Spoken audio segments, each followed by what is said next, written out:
Isip usa ka driver si Joseph Dodong Buntag ni gamit sa Paragis Bila-Bila Herbal Oil ug maayo na ang iyang gibati karon.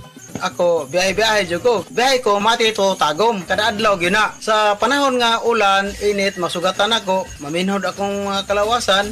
Akong tiil, kay tungod lagi ning ula to masugatan. Mao na akong ginagamit gyud. Nga haplas, nga bila-bila. Kaluoy sa Dios, mawala gyud akong paminhod sa akong kalawasan. Kini ginama sa GFMQ Marketing kay sa Paragis Bila-Bila, dili na ka mag-agwanta pa. Paminawa ang tulumanon. Sensorily Ate Arlene. Matag alas 9 sa gabi hangtod alas 10. Dinhi lamang sa DYHP Cebu City. EXL Coffee Mix 17-in-1. Puno kini og natural mga komponente sama sa native purple corn, arabica, spirulina, ginseng, ginger, thornberry, ganoderma, mangosteen, malunggay, cinnamon, guava ug rose hip alang sa atong maayong panglawas. Karon na ang panahon para mag-switch. EXL Coffee Mix 17-in-1. Bisan unsa pa kalisod ang imong ginaagihan karon, ayaw pag-undang, padayon lang. Go for health, go for life with EXL. May buhay sa makabuhay.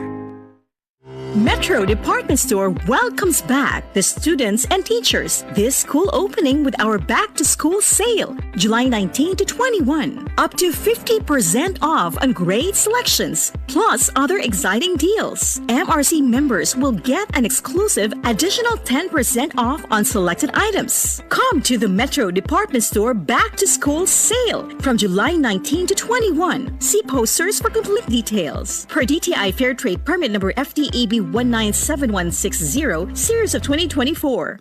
Pirmi ka pangihi, hanap ka paranaw, ug pagpamhinod sa mga tiil. Basin aduna kay diabetes. Mag-DTX 500. Epektibo sa pagpamubo sa blood sugar levels. Di kaya ang diabetes. Mag-DTX 500. Karon dayon. Mabalik sa pinakadul nga butika sa inyong lugar. DTX 500. DTX 500. Ako si Alex, nagka-UTI jud ko. Sakit ipangihi og ako pod nga puson sakit. Ipatay ko sa akong misis og DTX 500 tulo ka capsules sa buntag, tulo pod ka capsules sa gabi. Simana lang nawala jud ang sakit. Og nibalik sa normal ang akong pagpangihi. Epektibo jud kayo ang DTX 500. DTX 500. Mabalik sa mga butika. Mga idol, makikiusa og makilingaw sa umaabot nga Adobo Dots Zumba Cooking sa inyong lugar. Hatod ka ninyo sa Nor, Lamiti Adobo. Kaya nimo kung naay Nor. At tangi ang Adobo Dots Zumba Cooking sa inyong barangay sa umaabot nga July 27, 2 p.m. Hatod ka ninyo sa Nor og 93.9 IFM Cebu. Welcome na welcome ang tanan dinhi. Sadya kini mga idol. Labi na og saktong-sakto pa sa Adobo Day matag weekend. Lamiti Adobo. Kada weekend tutuwa kini ang Adobo Dots Zumba Cooking kay dalit ka ninyo sa Nor og 93.9 IFM. Hi, hello. Kumusta?